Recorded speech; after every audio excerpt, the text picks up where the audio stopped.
And I just wanted to talk about this before I give you the news of the unlock. Unlocking doesn't mean that you and I can throw caution to the wind. So please be very careful. Coronavirus danger still is lurking all around. Let's very quickly now talk about Unlock 1.0.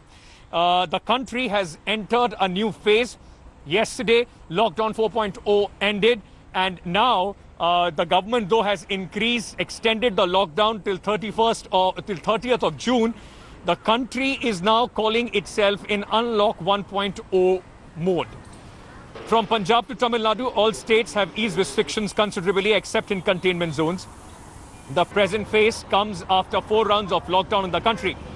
While most states allowed resumption of public transport and interstate travel today, hotels, restaurants and places of worship will have to wait till 8th of this month to open. States like Uttar Pradesh and Telangana have announced continuation of the lockdown curbs in the containment zones.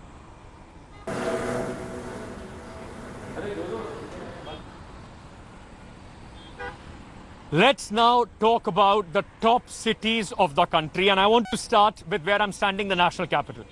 Chief Minister Arvind Kejriwal addressed a press conference today, and he said, good news, people of Delhi, I'm going to ease the restrictions further. So, with that, barber shops, salons will now be reopening. Spas will continue to remain shut. There will be no restrictions on the number of people traveling in 4-wheelers, 2-wheelers, auto rickshaws, e-rickshaws and other vehicles. The restrictions of odd even for the shops in the markets have also been lifted. Meanwhile, the Chief Minister also added there will be no restrictions on functioning of industries in the national capital. अभी तक जितनी चीज़ें खोली जा चुकी हैं वो खुली रहेंगी। इसके अलावा बार्बर और सैलून की दुकानें खोलने का निर्णय लिया गया है। स्पा नहीं खोला जाएगा अभी, केवल बार्बर और सैलून की दुकानें खोली जा रही हैं। These were in fact the announcement that will please people, but there is a contradiction as well in Delhi opening up. While the city is opening up amidst the rising number of cases of coronavirus, Chief Minister Arvind Kejriwal today also announced a 1-week complete sealing of the borders of Delhi with neighboring Uttar Pradesh and Haryana. And this, in fact, comes after the Chief Minister said that the hospitals and the primary health facilities in Delhi will be overwhelmed if they open the borders. Kejriwal also sought suggestions from people of Delhi on whether borders should be kept open or not. Meanwhile, bordering states Haryana and Uttar Pradesh have decided to seal their borders, with Delhi fearing the spike as well, with movement restricted. Heavy traffic is where I am right now at the DND, also at the Delhi-Gurugram border. फिलहाल 1 हफ्ते के लिए हम दिल्ली के border seal कर रहे हैं। Essential services जारी रहेंगी। सरकारी ऑफिसर्स जो हैं वो आई कार्ड के बेसिस पे आ जा सकेंगे, पास लेकर आया जाया जा सकेगा। तो फिलहाल 1 हफ्ते के लिए हम अपने बॉर्डर सील कर रहे हैं। उसके बाद जो सुझाव आएंगे, जो आप मार्गदर्शन करेंगे, जो आप जैसा कहेंगे, सभी के सुझावों के आधार के ऊपर हम एक्सपर्ट से भी बात करेंगे और भी बहुत सारे लोगों से बात करेंगे। उसके आधार पर अगले हफ्ते फिर इसके बारे में एक ठोस निर्णय ले पाएंगे।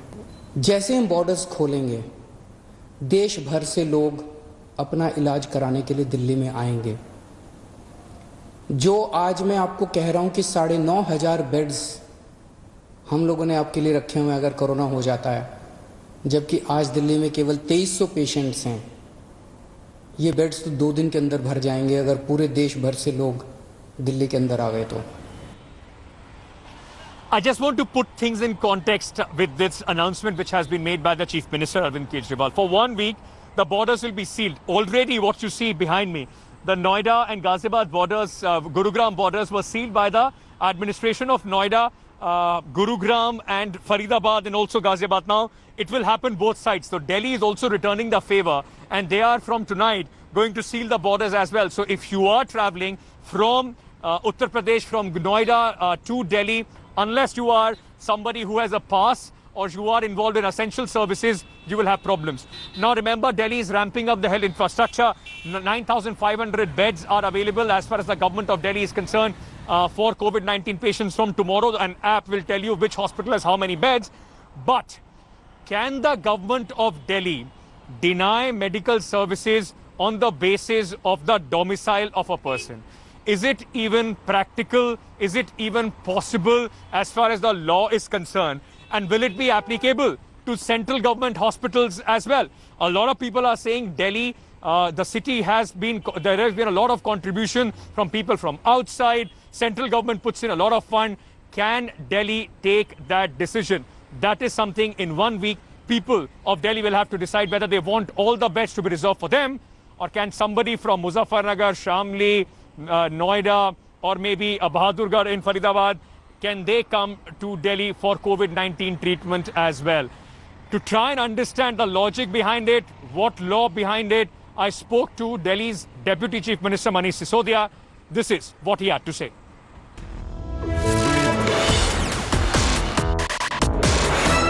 मनीष जी, दिल्ली में तो सब आप खोल रहे हैं और बॉर्डर को आप सील कर रहे हैं, इसके पीछे की सोच क्या है? इसके पीछे की सोच ये है कि हमें कोविड के इसको अटैक को देखते हुए मेडिकल प्रिपेयर्डनेस तो रखनी है। एक तरफ इकोनॉमी को आगे बढ़ाना है, लोगों की ज़िंदगी, लोगों की रोजी रोटी आगे बढ़े, उसके लिए भी स्टेप उठाने हैं। और जैसा सीएम साहब ने कहा कि we have to live with COVID, we have to learn how to live with COVID, तो ये उसका हिस्सा ही है कि आपकी मेडिकल प्रिपेयर्डनेस होनी चाहिए। और आज दिल्ली के हॉस्पिटल्स जो हैं उसमें हर एक राज्य अपने अपने हिसाब से तैयारी कर रहा है। वहाँ कितने केसेस की ग्रोथ हो रही है, किस रेट पर डबल रेट हो रहा है, कितने % टेस्ट कराने पर कितने लोग कंफर्म आ रहे हैं, कितने कंफर्म लोगों में से कितने लोगों को हॉस्पिटलाइज करना पड़ रहा है, ये सब राज्यों ने अपनी अपनी तैयारी कर रखी है। लॉकडाउन के अंदर में हर एक ने असिस्ट किया था। और सीएम साहब का भी कहना था कि लॉकडाउन को हमें अपनी मेडिकल तैयारियों के लिए इस्तेमाल करना चाहिए। तो अब जब अनलॉक हो रहा है तो उसमें जो राज्यों की तैयारियाँ हैं उसके हिसाब से ही चलना चाहिए। और आज दिल्ली की तैयारी ये है कि दिल्ली के पॉपुलेशन जो दिल्ली में रहती है उनके लिए हमारी मेडिकल प्रिपेयर्डनेस पूरी है। पर अगर यहाँ से फिर पूरे देश से पेशेंट्स आना शुरू होंगे जो कि नॉर्मल कोर्स में आते रहे हैं, ना सिर्फ कोविड की बीमारियों के लिए बल्कि मतलब कोविड तो अभी जब से चला है, लगभग लॉकडाउन चल रहा है तब से, अदर देन कोविड बीमारियों के लिए पूरे देश से पेशेंट्स आते हैं। तो यहाँ जो अभी हॉस्पिटल के बेड्स खाली दिख रहे हैं वो तो 2 दिन में भर जाएंगे। उसके बाद मान लीजिए दिल्ली में अगर कोविड का पेशेंट आता है कोई, तो उसको कैसे कहाँ ले जाएंगे? मनीष जी, मुझे ये समझाइए कि पैंडेमिक का टाइम है, कहाँ तक वाजिब है कि अगर सब सरकारें ये कहने लगे कि यहाँ का पेशेंट हमारे पास ना आए, उधर का पेशेंट हमारे पास ना आए, क्या ये टाइम नहीं है कि सब सरकारें मिलजुल के काम करें इसके ऊपर? बिल्कुल मिलजुल के ही काम करना चाहिए। और ये मिलने जुलने का ही प्रयास है कि हर एक राज्य पेशेंट्स को मतलब जितने जिस राज्य की तैयारी है उसके हिसाब से करे। आज मेरा आपसे ये सवाल है कि दिल्ली में अगर पेशेंट बढ़ेंगे तो उनके दिल्ली के पेशेंट्स कहाँ जाएंगे? अगर पूरे देश भर से, क्योंकि नेशनल कैपिटल है दिल्ली है, यहाँ की सुविधाएं अपने अलग तरीके की हैं। अब अगर यहाँ से 500 किलोमीटर से 1000 किलोमीटर दूर से भी पेशेंट्स यहाँ आएंगे तो फिर दिल्ली के लोगों को अगर कल हुआ, दिल्ली में रहने वाले को, वो हर एक राज्य से आके रह रहे हैं, कोई दिल्ली का कोई दिल्ली तो अपना कोई वो नहीं है। मतलब कश्मीर से लेकर कन्याकुमारी तक से लोग दिल्ली में आके रह रहे हैं। उनमें से कल को आज सारे बेड भरवा दो आप, कल अगर दिल्ली के किसी नागरिक को कोरोना होता है तो उसको कहाँ लेके जाएंगे? तो क्या जैसे कि आप कह रहे हैं दिल्ली सबकी है, सही, सब लोग यहाँ पे आके रह रहे हैं, तो बार बार सवाल ये उठेगा क्योंकि राजधानी है इस वजह से दिल्ली के ऊपर स्पेशल फोकस भी रहता है, केंद्र का भी फोकस रहता है। तो क्या जो दिल्ली की फैसिलिटीज हैं उसको इस तरीके से रोका जा सकता है कि और कोई इस्तेमाल ना करे? और जो आपका ऑर्डर है क्या वो केंद्र सरकार के जो हॉस्पिटल उस पर भी लागू होगा? देखिए, नॉर्मल कोर्स में तो कभी नहीं होना चाहिए और हमने कभी इस तरह की कोशिशें की नहीं। लेकिन अब जबकि कोरोना को लेके हर राज्य अपनी अपनी तैयारी कर रहा है, हर एक सिटी अपनी अपनी तैयारी कर रहा है, हर एक डिस्ट्रिक्ट अपनी अपनी तैयारी कर रहा है, मुझे लगता है उसमें ये एक्स्ट्रा ऑर्डिनरी कदम उठाने की जरूरत है। पर सीएम साहब ने सुझाव मांगा है कि करना क्या, आप बताइए, लोग एडवाइस करें कि क्या होना चाहिए, लोग क्या सोचते हैं, और जैसा लोगों की तरफ से आएगा फिर वैसा डिसीजन लेंगे। अगर सुझाव में आता है कि हाँ ऐसा कर दीजिए, तो क्या ये केंद्र सरकार के जो अस्पताल हैं, सफदरजंग है जैसे, या आरएमएल हॉस्पिटल है या एम्स है, उस पर भी लागू होगा? कुल मिला के देखिए, हॉस्पिटल केंद्र का हो या स्टेट का हो, अगर दिल्ली में है तो आज अगर कोई मेडिकल प्रिपेयर्डनेस की बात हो रही है तो ये हो रही है कि दिल्ली के किसी भी हिस्से में कोई व्यक्ति बीमार होता है तो उसको कहाँ लेके जाया जाए। हम उस सवाल का जवाब ढूंढ रहे हैं कि अगर, क्योंकि दिल्ली तो सबकी है, सारे देश से आके बहुत खुशी खुशी लोग, हम भी बहुत खुशी खुशी सबको एडमिट करते हैं, सबको इलाज करते हैं, लेकिन आज जब इतना एक्स्ट्रा ऑर्डिनरी कंडीशंस हैं तो क्या दिल्ली ओपन रहे पूरे देश के पेशेंट्स के लिए, या दिल्ली प्रायोरिटी दे दिल्ली के लोगों को बीमारी होने में, ये मैनेजमेंट का सवाल है। ये अभी क्राइसिस मैनेजमेंट का दौर है, तो क्राइसिस मैनेजमेंट में अगर इस तरह के कदम उठाने की जरूरत पड़ी तो वो भी करना चाहिए, सेंट्रल हॉस्पिटल पे करना पड़े तो वो भी करना चाहिए। आपके जो विरोधी हैं, स्पेशली सबसे पहले मैं उठाना चाहूँगा जो उत्तर प्रदेश की सरकार है और हरियाणा की सरकार है। ऑलरेडी परेशानी लोग झेल रहे हैं गुड़गांव के बॉर्डर पे, परेशानी लोग झेल रहे हैं गाजियाबाद नोएडा के बॉर्डर पे। तो वो कह रहे हैं कि एक तो दिल्ली सरकार इस तरीके का भेदभाव कैसे कर सकती है, वो भी इस तरह की पैंडेमिक में, और दूसरा वो कह रहे हैं कि क्या ये रिएक्शन है, उन्होंने नोएडा बॉर्डर सील करा तो हमने अपने सारे बॉर्डर सील कर दिए कि हम भी नहीं आने देंगे। पहली बात तो ये कोई कबीलों की लड़ाई थोड़ी है जो इस तरह की, मतलब टुच्ची राजनीति करने वाले लोग इस तरह की चीज़ें सोचते हैं। जो लोग टुच्ची राजनीति करते हैं वो वैसा सोचते रहें। हमारे लिए ये मैनेजमेंट है और हर जगह मैनेजमेंट हो रहा है। आज डिस्ट्रिक्ट वाइज मैनेजमेंट में लोग लगे हुए हैं अपने, तो जहाँ जो रिसोर्सेज है क्राइसिस के समय में उसको मैनेजमेंट करने को ऐसी टुच्ची राजनीति से जोड़ के नहीं देखना चाहिए। पर वो लोग उसी तरह की राजनीति करते हैं, वो जाने। हम दिल्ली के लिए बेस्ट हेल्थ मैनेजमेंट में कोशिश कर रहे हैं और पिछले 5 साल में जो हेल्थ फैसिलिटीज़ डेवलप हुई हैं दिल्ली में, मुझे लगता है उनमें प्रायोरिटी दिल्ली वालों को मिलनी चाहिए, दिल्ली के लोगों को मिलनी चाहिए, और वो ज़रूरत भी है। It's not about choices, it's about better management.